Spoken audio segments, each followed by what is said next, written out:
കോഴിക്കോട് മണ്ഡലമാണ് നമ്മൾ പരിശോധിക്കുന്നത്. കോഴിക്കോട് മണ്ഡലം സ്ഥാനാർത്ഥികളുടെ വരവോടുകൂടി തന്നെ നല്ല പോരാട്ടം നടക്കും എന്ന് വ്യക്തമായൊരു മണ്ഡലമായിരുന്നു. അതിനുശേഷമുണ്ടായ ഒളിക്യാമറ വിവാദം പോലുള്ള കാര്യങ്ങൾ MK രാഘവനെതിരെയുള്ളത് ഒന്നുകൂടെ ശ്രദ്ധേയമാക്കി ആ തെരഞ്ഞെടുപ്പിനെ. അവിടെ പ്രധാനമായിട്ടും നമ്മൾ 3 പോയിന്റുകൾ എടുക്കുകയാണെങ്കിൽ അതിൽ ഒളിക്യാമറ വിവാദം തന്നെയാണ് ആദ്യത്തേത് വരിക. അത് ആർക്ക് അനുകൂലമാകും പ്രതികൂലമാകും എന്ന കാര്യത്തിൽ പ്രത്യേകമായിട്ടുള്ള ഒരു വിശകലനത്തിൻ്റെ ആവശ്യമില്ലല്ലോ. ഒളിക്യാമറ വിവാദം, ന്യൂനപക്ഷ വോട്ട്, BJP സ്ഥാനാർത്ഥിയുടെ അറസ്റ്റ്. BJP സ്ഥാനാർത്ഥി അറസ്റ്റ് ചെയ്യപ്പെട്ടിരുന്നു. അദ്ദേഹം ഇപ്പോൾ പുറത്തുണ്ട്, പക്ഷേ അറസ്റ്റ് ചെയ്യപ്പെട്ടിരുന്നു. അതുകൂടെ ഈ ഘടകങ്ങളാണ് നമ്മൾ പ്രത്യേകമായിട്ട് വേറിട്ടെടുത്ത് പരിശോധിക്കുന്നത്. അവിടുത്തെ വിധി നിർണ്ണയിക്കുന്ന ഘടകങ്ങൾ വേറെ ഒരുപാട് കാര്യങ്ങളുണ്ട് പ്രധാനപ്പെട്ടവ, പക്ഷേ ഇവയാണ് നമ്മൾ വേറിട്ടെടുത്ത് പരിശോധിക്കുന്നത്. അതിൽ ഒളിക്യാമറ വിവാദം നമുക്കറിയാവുന്നതുപോലെ LDFന് ഗുണം ചെയ്യും. MK രാഘവന് പ്രത്യേകിച്ച് ചീത്തപ്പേരൊന്നുമില്ലാതിരുന്ന MK രാഘവന് അല്ലെങ്കിൽ അദ്ദേഹത്തിന് അനുകൂലമായിട്ടുള്ള നിലയുണ്ട് എന്ന് കോൺഗ്രസും UDFും കരുതിയിരുന്നയിടത്ത് പെട്ടെന്ന് വന്ന ഒളിക്യാമറ വിവാദം അദ്ദേഹത്തിന് ദോഷമായിട്ട് വരും. അതിൻ്റെ നേട്ടം LDF സ്ഥാനാർത്ഥി A. പ്രദീപ് കുമാറിന് കിട്ടും എന്നാണ് കരുതുന്നത്. ന്യൂനപക്ഷ വോട്ടുകൾ മാത്രമായിട്ട് എടുക്കുകയാണെങ്കിൽ അത് UDFന് അനുകൂലമായ സാഹചര്യത്തെ ഇപ്പോഴും ഉണ്ടാക്കുന്നുണ്ട്. അതായത് ഈ പറയുന്ന ഒളിക്യാമറ വിവാദം വന്നതിന് ശേഷം പോലും ആണെങ്കിൽ തന്നെയും ന്യൂനപക്ഷ വോട്ടുകൾ UDFന് അനുകൂലമായി തന്നെ വരും എന്ന അവസ്ഥ അവിടെയുണ്ട്. ന്യൂനപക്ഷ വോട്ടുകൾ സമാഹരിക്കപ്പെടാനുള്ള രാഷ്ട്രീയ കാരണങ്ങൾ പൊതുവിൽ ദേശീയ തലത്തിലും സംസ്ഥാന തലത്തിലുമൊക്കെ ഉള്ള സാഹചര്യത്തിൽ.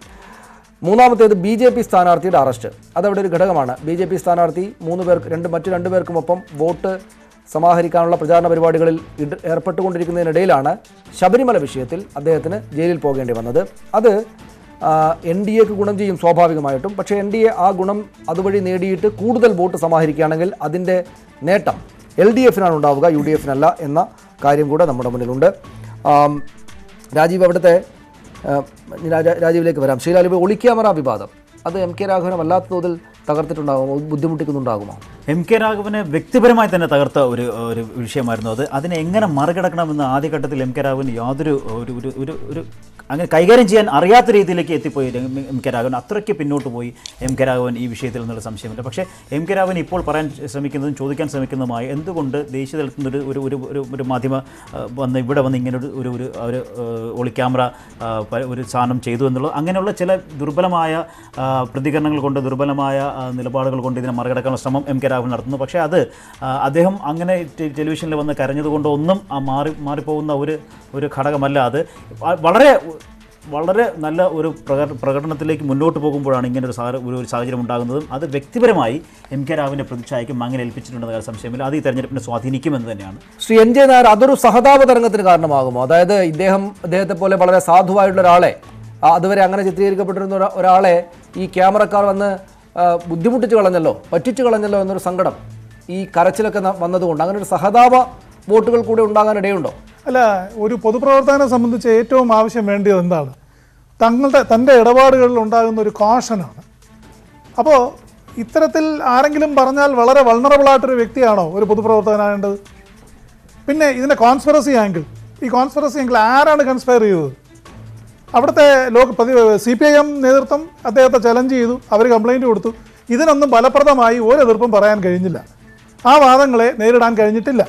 അപ്പോൾ ഈ ഒരു പൊതുപ്രവർത്തകൻ നിർബന്ധമായിട്ടും ഉണ്ടായിരിക്കേണ്ട ഒരു ശ്രദ്ധയും, അല്ലെങ്കിൽ തന്നെ ആളുകളുമായിട്ട് ഇടപെടുന്ന കാര്യത്തിൽ ഉണ്ടാകുന്ന നമ്മുടെ ഡിഫൻസ് കറക്റ്റായിട്ട് നിൽക്കാതെ പോയി കാര്യങ്ങളോ അഭിപ്രായങ്ങൾ പറയുക, അല്ലെങ്കിൽ ഇത്തരത്തിലൊരു ഡീല് സംസാരിക്കുക, അത് ടോട്ടലി ഒരു പരിചയമില്ലാത്ത ഒരാളുമായിട്ട് നിങ്ങൾ ഇങ്ങനെ എൻഗേജ് ചെയ്യുമ്പോൾ അതിലെന്ത് സിമ്പതി ഉണ്ടാകാനാണ്? അത് ഇനിയും കാണിക്കുന്നത് ഈ പൊതുപ്രവർത്തകനായി നിൽക്കുന്ന ഒരു വ്യക്തി കാര്യങ്ങൾ ഡീല് ചെയ്യുന്നതിൽ അത് അർഹിക്കുന്ന രീതിയിലുള്ള ഗൗരവം കാണിക്കുന്നില്ല എന്നുള്ളതല്ലേ. അതിൽ കോൺസ്പിറസി ഫാക്ടർ വർക്ക് ചെയ്യുമെന്ന് എനിക്കെന്തായാലും തോന്നുന്നില്ല. ശ്രീ ജേക്കബ് ജോർജ്, താങ്കൾ എന്താണ് വിചാരിക്കുന്നത്? ഈ 3 കാര്യങ്ങൾ കൂടെ ചേർത്ത് നോക്കുകയാണെങ്കിൽ BJP സ്ഥാനാർത്ഥിയുടെ അറസ്റ്റ് അവരുടെ വോട്ട് പൂർണ്ണമായിട്ട് സമാഹരിക്കാൻ കാരണമാകുമെന്ന് വരുമ്പോൾ ഇവർ തമ്മിലുള്ള അത് LDFന് അനുകൂലമായിട്ട് വരുന്നു. അതേസമയം തന്നെ ഒളിക്യാമറ വിവാദം അവിടെ ഉണ്ട് താനും. ന്യൂനപക്ഷ വോട്ടുകളെല്ലാം തന്നെ സമാഹരിക്കപ്പെടും MK രാഘവൻ അനുകൂലമായിട്ട് എന്ന് ഈ UDF പക്ഷം വിചാരിക്കുകയാണെങ്കിൽ തന്നെ അത് സമാഹരിക്കാൻ ഒട്ടും ശേഷി കുറവുള്ള ആളല്ല A. പ്രദീപ് കുമാർ എന്നതുകൂടി അവിടെ ഇല്ലേ? അവിടെ ഒരു പ്രവചനം സാധ്യമാകുന്ന അവസ്ഥയിലേക്ക് ഇപ്പോൾ എത്തിയിട്ടുണ്ടോ ഇതെല്ലാം പരിശോധിക്കുമ്പോൾ?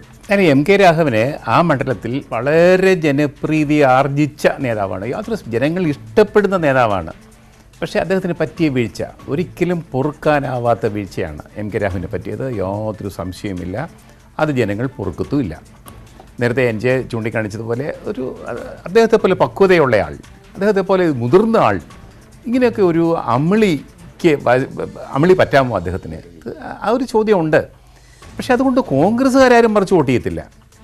പ്രധാനപ്പെട്ട കാര്യം അദ്ദേഹത്തെ നേതൃത്വം ഏറെക്കുറെ കൈവിട്ടു. നേതൃത്വമൊന്നും അദ്ദേഹത്തോട് അങ്ങനെ മിണ്ടുകയോ സഹകരിക്കുകയോ ഒന്നും ചെയ്യുന്നില്ല. അതിന് എന്തെങ്കിലും ഗുണം സാധാരണ കോഴിക്കോട്ടെ ഒരു പ്രധാന രാഷ്ട്രീയമായിട്ട് വളരെ മുമ്പിൽ നിൽക്കുന്നൊരു പ്രദേശമാണ് കോഴിക്കോട്. ജനങ്ങൾ വളരെ പൊളിറ്റിക്കലായിട്ട് തന്നെയാണ് ഡിവൈഡ് ചെയ്തിരിക്കുന്നത്, പോളറൈസ് ചെയ്തിരിക്കുന്നത്. അതുകൊണ്ട് കോൺഗ്രസ് വോട്ടുകൾ യാതൊരു സംശയവുമില്ല, ഒരു വോട്ട് പോലും പാഴാകുകയില്ല. പിന്നെ രാഘവനെ സ്നേഹിക്കുന്ന നിഷ്പക്ഷ വോട്ടുകളിൽ മാത്രമേ ചിലപ്പോൾ വ്യത്യാസം വരാൻ സാധ്യതയുള്ളൂ. അതിൻ്റെ പ്രയോജനം ലഭിക്കുക.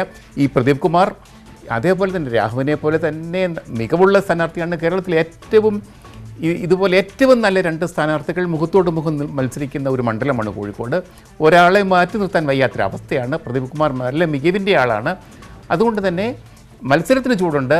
ഈ രാഘവന് പറ്റിയ അമളി അത് എത്ര കണ്ട് അദ്ദേഹത്തെ ദോഷകരമായി ബാധിക്കും എന്നുള്ളത് BJP എത്ര കണ്ട് വോട്ട് പിടിച്ചാലും ശരിയെ മുന്നോട്ട് വരുത്തുമില്ല. അങ്ങനെ വളരെ നിർണായകമാണ് 2 സ്ഥാനാർത്ഥികൾ തമ്മിലുള്ള കടുത്ത മത്സരമാണ് കോഴിക്കോട്ട്. രാജീവ്, അവിടെ തൊട്ടപ്പുറത്ത് ദേശീയ അധ്യക്ഷൻ മത്സരിക്കുന്നുണ്ട്. അപ്പുറത്ത് വടകരയിലാണെങ്കിൽ വലിയ പോരാട്ടം നടക്കുന്ന കെ മുരളീധരനെ പോലെ മുതിർന്ന നേതാവുണ്ട്. ഇവിടെ ശ്രദ്ധയില്ലാത്ത MK രാഘവൻ ഈ പ്രശ്നത്തിൽ കൂടെ പെട്ടതോടെ അങ്ങ് ഉപേക്ഷിക്കപ്പെട്ട നിലയിലായിപ്പോയോ? അവിടെ ഇപ്പോൾ DCCയുടെ ഭാഗത്തുനിന്ന് കോഴിക്കോട് DCCയുടെ ഭാഗത്തുനിന്ന് വേണ്ടത്ര പരിഗണന കിട്ടുന്നില്ല എന്നുള്ള ഒരു പരാതി MK രാഘവൻ ഉന്നയിച്ചതായി കാണുന്നു. കാരണം DCC പ്രസിഡന്റ് T സിദ്ദിഖാണ്. സിദ്ദിഖ് കൂടുതൽ വയനാട്ടിൽ കോൺസെൻട്രേറ്റ് ചെയ്യുന്നു എന്നുള്ളതാണ് പരാതി. പക്ഷേ അവിടെ കാര്യങ്ങളെല്ലാം നടക്കുന്നുണ്ട് എന്ന് സിദ്ദിഖും അവകാശപ്പെടുന്നുണ്ട്. പക്ഷെ അതിനപ്പുറം ഈ ഒരു വിവാദമുണ്ടായി. അതും തെരഞ്ഞെടുപ്പ് സമയത്ത് ഈ വിവാദം ഉണ്ടായി കഴിഞ്ഞപ്പോൾ പാർട്ടിയിൽ നിന്ന് അദ്ദേഹത്തിന് ഒരു തരത്തിലുള്ള സപ്പോർട്ടും കിട്ടിയില്ല. അദ്ദേഹം പറഞ്ഞു, കരഞ്ഞു, അത് കഴിഞ്ഞു. പ്രതിപക്ഷ നേതാവ് രമേശ് ചെന്നിത്തല ചോദ്യം ഉന്നയിച്ചപ്പോൾ കൃത്യമായ മറുപടി ഇല്ലാതെ അദ്ദേഹം പോവുകയാണ് ചെയ്തത്. ഉമ്മൻചാണ്ടി എന്തോ ഒരു സപ്പോർട്ട് ചെയ്യാൻ വേണ്ടി സപ്പോർട്ട് ചെയ്തു. അദ്ദേഹത്തിൻ്റെ ഗ്രൂപ്പുകാരനും കൂടിയാണ്. KPCC പ്രസിഡന്റ് സംസാരിച്ചപ്പോഴും MK രാഘവന്റെ സ്വഭാവ സവിശേഷതകളെക്കുറിച്ചും ഗുണഗണങ്ങളെക്കുറിച്ചും ഒക്കെയാണ് പറയുന്നത്. അതല്ല ഇവിടെ പ്രശ്നം. അദ്ദേഹത്തെ കുടുക്കി. അദ്ദേഹം ഇങ്ങനൊരു ഇടപാട് നടത്തിയോ, ശബ്ദം അദ്ദേഹത്തിൻ്റെതാണോ, എന്തെങ്കിലും കൃത്രിമത്വം നടന്നോ തുടങ്ങിയ കാര്യങ്ങളിൽ ആളുകൾക്ക് ബോധ്യമായ കാര്യം പറയുന്നതിനപ്പുറം കോൺഗ്രസ് നേതാക്കൾ ഏറ്റവും അവസാനം അദ്ദേഹത്തെ കൈവിടുകയാണ് ചെയ്തത്. ഇപ്പോൾ കോൺഗ്രസ്സുകാരുടെ വോട്ട് കിട്ടുമായിരിക്കും. കോൺഗ്രസ്സുകാരുടെ വോട്ട് തന്നെ, കോൺഗ്രസ്സുകാരുടെ വോട്ട് കണ്ടല്ല MK രാഘവൻ 2009-ലും 2014-ലും ജയിച്ചത്. നിഷ്പക്ഷരുടെ വോട്ട് കൊണ്ട് കൂടിയാണ് ജയിച്ചത്. കാരണം 2009-ൽ വന്ന് മത്സരിക്കുമ്പോൾ കണ്ണൂരുകാരനായ MK രാഘവൻ കോഴിക്കോട് വന്ന് മത്സരിക്കുമ്പോൾ DCC അന്ന് ഏതാണ്ട് കൈവിട്ട അവസ്ഥയായിരുന്നു. DCCയിൽ നിന്ന് തന്നെ ഇദ്ദേഹത്തിനെതിരായിട്ട് പ്രവർത്തനം ഉണ്ടായി, എല്ലാം ചെയ്തു. പക്ഷേ നിഷ്പക്ഷരുടെ വോട്ട് കൊണ്ടാണ് ജയിച്ചത്. ആ നിഷ്പക്ഷരുടെ ഇടയിൽ വിശ്വാസ്യത നിലനിർത്താൻ MK രാഘവൻ എന്ന MP കഴിഞ്ഞിട്ടുണ്ടോ ഇല്ല എന്നുള്ളതാണ് പ്രശ്നം.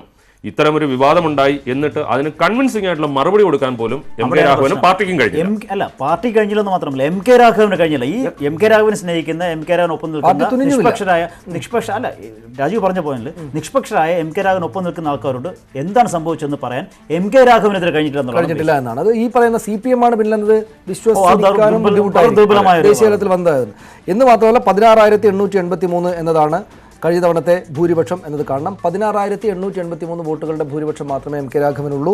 ഒളിക്യാമറ വിവാദം അവിടെയുണ്ട്, BJP സ്ഥാനാർത്ഥിയുടെ അറസ്റ്റ് അവിടെയുണ്ട്, മറ്റു തരത്തിലുള്ള രാഷ്ട്രീയ പ്രശ്നങ്ങളുണ്ട്. അദ്ദേഹത്തിൻ്റെ നില ഇപ്പോൾ നോക്കുമ്പോൾ ഒരല്പം മങ്ങിയതായിട്ടാണ് കാണുന്നത്. പക്ഷേ പ്രവചിക്കുക, ഏതായാലും ജനം വോട്ട് രേഖപ്പെടുത്താതിരിക്കുക, അക്കാര്യത്തിലേക്ക് മുതിരുന്നത് ശരിയല്ല.